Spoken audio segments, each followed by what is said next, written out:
Welcome to North Carolina. Thank you. It's good to be here. Last week, the former president was in North Carolina to discuss the economy. This week, It's national security. Can you lay out some of the proposals, policies you'd like to see when it comes to protecting the border? Yeah, well, first of all, if you want to protect the border, it's actually not rocket science. You just have to empower the Border Patrol to do what they need to do. You know, compare Kamala Harris, who suspended all deportations on day one, stopped Donald Trump's Remain in Mexico policy. In some ways, we just have to sort of go back to the future, right, where Donald Trump is going to re-implement deportations, re-implement the Remain in Mexico policy, and that's going to actually stem the tide of probably 90% of the illegal immigration that we have in this country. Again, it's really not hard. Immigration is one of these issues that's pretty easy. You got to have people who want to come across the border illegally. You need somebody empowered to stand there and say, no, you have to go back and go through the proper channels. Unfortunately, we just don't have a president or a vice president who does that now. We elect Donald Trump. We're going to get back to a president that does. Broadening out to the ongoing war between Israel and Hamas, one of the hostages being held by the terrorist group is Keith Siegel, a native of North Carolina. How would a Trump-Vance administration handle those negotiations, whether it's diplomatically, militarily, economically different than the Biden-Harris team? Yeah. Well, you think the comparison here between the Trump presidency and the Harris presidency or vice presidency is really extraordinary.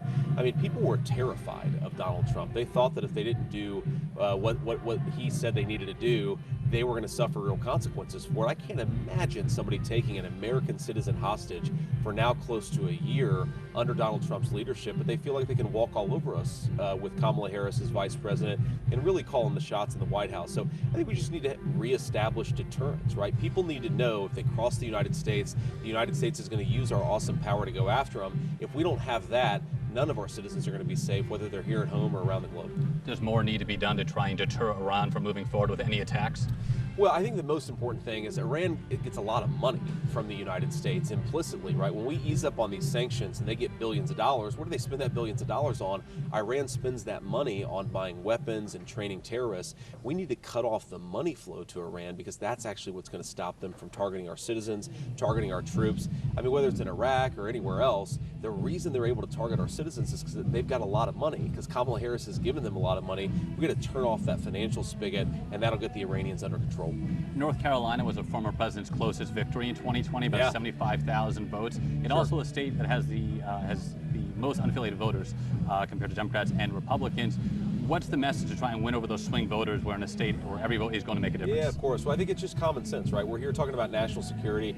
If you have common sense and strength, you can deter a lot of bad guys across the world. You can bring back peace and calm to the world. On the economy, if you bring back common sense and stop spending money we don't have, you can lower the price of goods, make it possible for normal Americans to afford groceries and housing again. I mean, look, we just want to re-implement some policies that bring prosperity back to this country. And unless you have a change in leadership, you're not. Why are groceries so high? Why is housing so high? Why is there chaos around the world? Because Kamala Harris has made a lot of bad decisions, and we can bring back prosperity, stability, and peace. We just need the presidency of Donald J. Trump. How vital is North Carolina in that race to 270? It's huge. Yeah, I mean, look, North Carolina is such an important state for us. Obviously, a very close battleground state. The Democrats are going to spend a lot of money here. Republicans are going to spend a lot of money. But look, I think North Carolinians are ready to bring back some basic common sense, right? It's a very pro-veteran state, very pro-military state, but it's also a state where you have a lot of young families, right? We want to make it possible for young North Carolinians to be able to afford a home, to raise a family in the country that they love. We're not going to do that unless we change direction on public policy. That's what Donald Trump and I promised to do. Final question. We've heard from local Republican leaders, we've heard from the former president that they support IVF. Would a Trump-Vance administration move forward with federal legislation to codify that? Yeah, look, we support IVF, and certainly if it's going to be threatened, then we can move forward with federal legislation here. There are a number of bills that my colleagues, my Republican colleagues have proposed that I've supported, and I know the president feels the same way. I think the most important thing is we want to be, whatever the method is, we want to be pro-family, right? And one of the most important and profound ways that we're anti-family in this country right now is it's just so expensive to raise a family. It's too expensive to put groceries on the table. It's too expensive to pay for back-to-school supplies. It's way too expensive to buy a house. If we really want to be pro-family, and Donald Trump and I certainly want us to be that, we're going to have to make life affordable for normal Americans again. That's the biggest failure of the Biden administration. Senator Vance, thank you. Appreciate your time. Thank you. See you.